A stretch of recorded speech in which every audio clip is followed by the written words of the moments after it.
Give me your thoughts on John Jones and his victory this Saturday. I mean, it was impressive. When it came to John being able to submit Cyril Gahn in the first round, even I was surprised by that.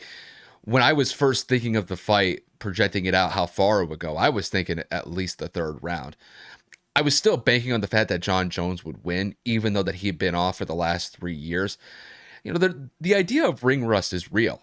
And even in the fight against Cyril, you could tell that he's a little rusty. Some of his punches, he overextended a little bit, definitely showed that when you've been out of the cage for 3 years in a real situation compared to just sparring or training sessions, it could be apparent. But the fact that John was able to get that takedown and then get into a position where he was able to get that guillotine chokehold, man, I remember we were watching the replays live after John had got the submission. Man, we saw that he was making the adjustments. He was trying to get in the right position. And then once he got that arm underneath Cyril's chin, game over. I mean, Cyril was tapping within a second after John had got the right position. So when it comes to John, incredibly impressive performance as far as I see it. Like I said last week, had he beaten Cyril Gahn, it would have been undeniable that he's the greatest UFC fighter ever. And you could essentially say the same thing for maybe being even the greatest MMA fighter at this point.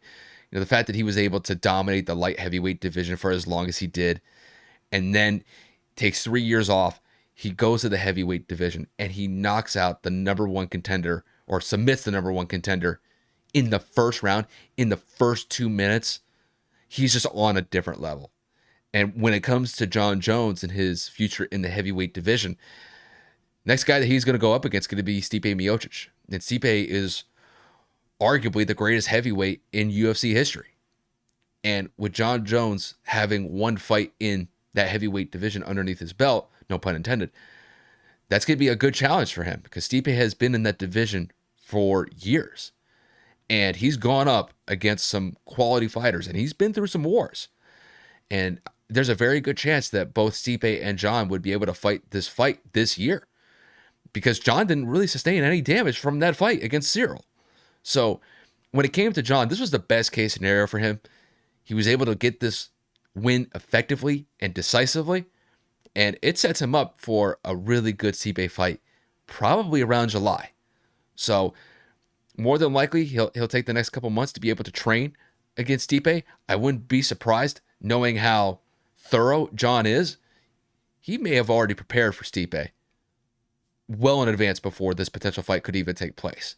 So when it comes to John, John is going to be extremely focused when he goes into his next camp against Stipe, which is more than likely going to be announced at some point in the next couple months. But I imagine that Stipe's he's gonna have his hands full against John because John is not somebody to be trifled with. Even though John hasn't fought consistently over the last couple years, the fact that he was able to beat Cyril in the manner that he did, and Cyril being a more active fighter, that's a scary dude you have to go up against. And when you're going up against the GOAT, good luck. So just wanted to say, congratulations on John Jones getting the heavyweight belt. It's well deserved. And we'll see what he could do with it from here on out.